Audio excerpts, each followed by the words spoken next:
চাঁদাবাজি টেন্ডারবাজি করে যারা জীবনযাপন করতেন এদের অনেকেই এখন বেকার হয়ে পড়েছেন। আর হালাল উপার্জন করার পদ্ধতি আগে থেকে শিখে না রাখায় এদের জীবনযাপন কঠিন হয়ে পড়েছে।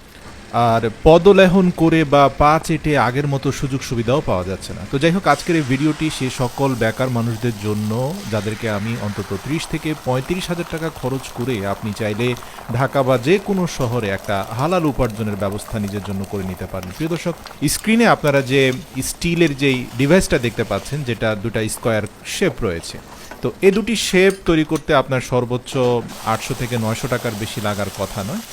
আর এই বৃহদাকার হিটিং কড়াইটা তৈরি করতে হয়তো বা 1,500 টাকা বা সর্বোচ্চ 10,000 টাকার মতো খরচ আসবে। তো প্রিয় দর্শক, অল্প টাকায় কিন্তু আপনি একটা চমৎকার ব্যবসা দাঁড় করাতে পারেন এবং এটা আমাদের দেশে খুবই জনপ্রিয়তা পাবে। আমি এখনও এই পদ্ধতিটা দেখিনি। ট্রেডিশনাল ওয়েতে আমাদের দেশে পরোটা, ডিমভাজি, সকালবেলার বাইরের নাস্তা বলতে শুধু এগুলোই দেখা যায়, কিন্তু সাউথ কোরিয়াতে এই পদ্ধতিটা আমার কাছে খুবই ভালো লেগেছে। আমার মনে হয়েছে যেহেতু বাংলাদেশে এখন ছাত্রলীগের ভাইরা সহ অনেকে বেকার হয়ে যাবেন, এছাড়াও যারা আগে ধান্দা করে জীবনযাপন করতেন বা যে কোনো বেকার মানুষ যদি চান যে হালাল উপার্জন করবেন, তাদের জন্য এই পদ্ধতিটা অত্যন্ত চমৎকার হতে পারে।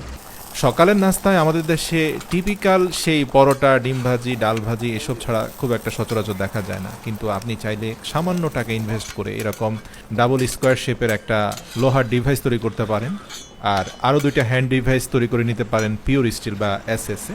তো আপনারা দেখতে পাচ্ছেন প্রিয় দর্শক এই চমৎকার পিজা টোস্ট মেকিংটা, যেখানে প্রথমে ডিম ছেড়ে দেওয়া হয়েছে, তার উপরে দেওয়া হয়েছে চিকেন কিমা, এরপরে দেওয়া হয়েছে মোজারেলা চিজ এবং তার উপরে সসেজ। আর অপর পাশে আপনারা দেখতে পাচ্ছেন খুব চমৎকারভাবে দুইটা পিজা টোস্ট বানানোর জন্য 4টা পাউরুটিকে উত্তপ্ত কড়াইতে গরম করা হচ্ছে। বাড়তি মজা নিয়ে আসার জন্য এগুলোর উপরে আপনি সস ছিটিয়ে দিতে পারেন। তো প্রিয় দর্শক, এই পিজা টোস্ট বানানোর পদ্ধতিটা আমার কাছে খুবই চমৎকার লেগেছে।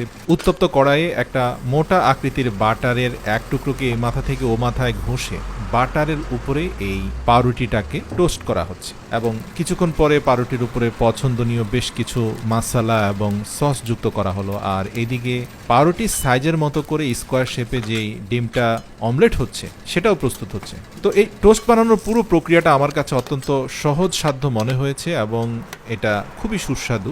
আইডিয়াটাও নতুন। যারা শুরু করতে চান তারা এখন শুরু করলে আমার বিশ্বাস যে বাংলাদেশে আপনারা অনেক সাড়া পাবেন। প্রতি মাসে আমার বিশ্বাস যে আপনি এখান থেকে 40-50 হাজার টাকা ইনকাম করা, অর্থাৎ যাবতীয় দোকানের খরচ এবং এই ডিভাইস, গ্যাস বিল সব কিছু বাদ দিয়েও আপনি তৈরি করতে পারবেন। কারণ স্ট্রিট ফুড হিসাবেও একটা বার্গারের দাম এখন আমাদের দেশে 1.5 থেকে 200 টাকা হয়, কিন্তু আপনি এই পিজা টোস্টের পেছনে মোটামুটি 60-70 টাকা খরচ করে অন্তত 150 টাকায় বিক্রি করতে পারবেন। তো আপনারা দেখতে পাচ্ছেন মোটামুটি ডিমটার দু প্রান্ত ভালোভাবে অমলেট করে নেওয়ার পর পূর্ব থেকে টোস্ট করা পাউরুটির উপরে সেটাকে লেপটে দেওয়া হলো, তার উপরে মেয়োনেজ দেওয়া হলো এবং দেওয়া হলো বাঁধাকপি, অথবা আপনি চাইলে লেটুস পাতাও ব্যবহার করতে পারেন। ব্যাস, তৈরি হয়ে গেল ঝটপট চমৎকার পিজা টোস্ট। সাউথ কোরিয়ার এই দোকান দৈনিক সকালবেলা অন্তত 50 থেকে 100 পিস পিজা টোস্ট ডেলিভারি করে থাকে এবং এই পরিবার সকালবেলা এই পিজা টোস্ট ডেলিভারি করেই মোটামুটি তাদের পরিবারের ভরণ পোষণ করছে। আইডিয়াটা সিম্পল এবং টেস্টি হওয়ায় মানুষজনও আগে থেকে অর্ডার দিয়ে এই সুস্বাদু পিজা টোস্ট নিয়ে থাকে।